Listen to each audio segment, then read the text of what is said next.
Assalamualaikum warahmatullahi wabarakatuh. Alhamdulillah, alhamdulillahilladzi hadana lihadza wa ma kunna linahtadiya laula an hadanallah. Laqad ja'at rusulu rabbina bil haqq wa nudu an tilkumul jannatu uristumuha bima kuntum ta'malun. Sahabat Quran yang dimuliakan oleh Allah Subhanahu wa taala. Pertama-tama, marilah kita panjatkan puja dan puji syukur kehadirat Allah Subhanahu wa taala yang telah melimpahkan berbagai nikmat dan karunia-Nya kepada kita semuanya. Dan nikmat yang paling agung, yang paling besar adalah nikmat keimanan. Salawat dan salam semoga senantiasa tercurahkan kepada junjungan kita Nabi Agung Nabi Muhammad SAW beserta keluarga, sahabat, dan para pengikutnya yang setia berada di jalannya, setia mengamalkan ajaran-ajarannya hingga akhir zaman. Sahabat Quran yang dimuliakan oleh Allah Subhanahu wa taala. Pada kesempatan kali ini saya akan menyampaikan sebuah isi kandungan dari surah Al-Quran, di mana surah ini adalah surah yang salah satunya adalah yang terpendek di dalam Al-Quran, di mana surah ini sangat familiar. Surah ini banyak dari kalangan kaum muslimin yang sudah hafal, baik dari kalangan orang tua maupun dari anak-anak. Ya, tiada lain surah ini adalah surah Al-Ikhlas.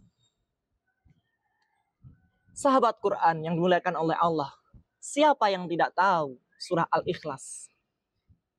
Surah tersebut, walaupun salah satu yang terpendek di dalam Al-Quran, akan tetapi jangan salah, surah ini memiliki isi kandungan yang sangat dalam, di mana orang yang menghayati, yang mentadaburinya, akan merasakan betapa mulianya surah ini. Bahkan surah ini adalah surah yang bernilai seperti sepertiga Al-Quran. Sahabat Quran yang dimuliakan oleh Allah.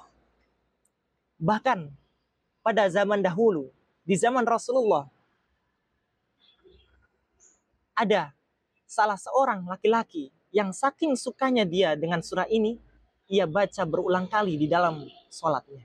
Sebagaimana diriwayatkan dari Abu Sa'id Al-Khudri, berkata bahwa ada seorang laki-laki yang mendengar seseorang membaca surat Al-Ikhlas, Qul huwallahu ahad, dan ia mengulang-ulanginya. Maksudnya ia ulang-ulang di dalam sholatnya. Kemudian laki-laki tersebut lantas mengadukan kepada Rasulullah SAW pada keesokan paginya.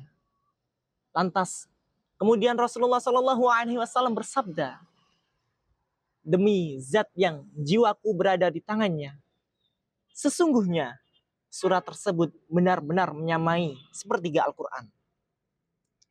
Sahabat Quran yang dimuliakan oleh Allah, maksud dari surah Al-Ikhlas menyamai seperti sepertiga Al-Quran ialah karena di dalam Al-Ikhlas terdapat unsur akidah ketauhidan, di mana kita dituntut untuk mentauhidkan Allah, Tuhan semesta alam.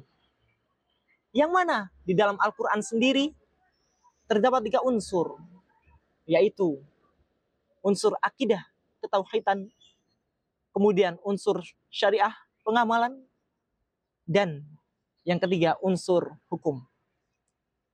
Oleh karena itulah surah Al-Ikhlas seperti menyamai sepertiga Al-Quran. Di dalam Al-Ikhlas ayat yang pertama, Allah Subhanahu wa taala berfirman, Qul huwallahu ahad. Katakanlah, ialah Allah Subhanahu wa taala, Tuhan yang Maha Esa. Esa tersebut adalah esa satu-satunya, satu yang tiada duanya. Kita dituntut untuk mentauhidkan Allah. Oleh karena itu, pelajaran yang paling mendasar untuk anak-anak kita ialah pelajaran ketauhidan, pelajaran akidah, untuk menanamkan di dalam jiwanya siapakah Tuhannya, siapakah yang harus ia ibadahi, siapakah yang harus ia sembah. Ialah Allah Azza wa Jalla. Kemudian di ayat berikutnya, ayat yang kedua, Allah Subhanahu wa taala berfirman, Allahus Samad, Allah tempat bergantung. Ayat ini berkaitan dengan ayat yang sebelumnya. Ialah Allah Subhanahu wa taala, Tuhan satu-satunya yang kita wajib sembah dan ibadahi, dan kita untuk mintai pertolongan hanyalah kepada Allah. Karena pada dasarnya setiap hamba yang diciptakannya ialah bersifat lemah, ialah membutuhkan pertolongan. Oleh karena itu, sudah selayaknya, sepantasnya bahwa Allah lah tempat kita memohon dan meminta pertolongan. Hal ini menunjukkan kekuatan dan kekuasaan yang Allah miliki. Kemudian di ayat berikutnya, ayat yang ketiga, Allah Subhanahu wa taala berfirman, lam yalid walam yulad. Ia tidak beranak dan tidak pula diperanakan. Hal ini menunjukkan kekuatan, kekuasaan, keagungan Allah. Ayat ini masih berkaitan dengan ayat-ayat yang sebelumnya, yaitu Allah Subhanahu wa taala, Tuhan satu-satunya yang kita mintai pertolongan juga, dan juga ialah Tuhan yang ada sebelum alam semesta ini ada. Allah Subhanahu wa taala sudah ada dan akan tetap ada dan akan tetap kekal abadi hingga akhir zaman kelak. Hal inilah yang menunjukkan kekuatan yang absolut yang Allah miliki. Karena itulah Allah lah Tuhan kita satu-satunya yang wajib kita sandarkan diri, ibadahi, sembah, dan kita wajib mengagungkannya. Kemudian di ayat yang terakhir, Allah Subhanahu wa taala berfirman, walam yakul lahu kufuwan ahad. Ayat ini juga masih berkaitan dengan ayat-ayat yang sebelumnya, di mana ayat ini menunjukkan kekuasaan Allah yang abadi, yang kekal, yang tidak ada duanya. Karena sudah pasti bahwa makhluk ciptaannya ialah pasti bersifat lemah. Karena Allah Subhanahu wa taala berfirman di ayat tersebut, dan tidak ada sesuatu pun yang setara dengan Ia.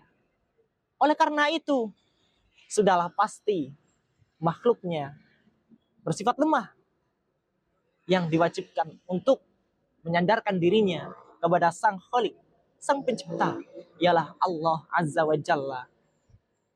Demikianlah ringkasan yang dapat saya sampaikan terkait kandungan isi dari surah Al-Ikhlas. Semoga kita semua bisa mendapatkan manfaat di dalam surah tersebut. Surah yang salah satu yang terpendek, akan tetapi memiliki kandungan yang amat dahsyat. Demikianlah yang dapat saya sampaikan. Kebenaran dari Allah Subhanahu wa taala dan kesalahan adalah dari saya pribadi. Wabillahi taufik wal hidayah. Wassalamualaikum warahmatullahi wabarakatuh.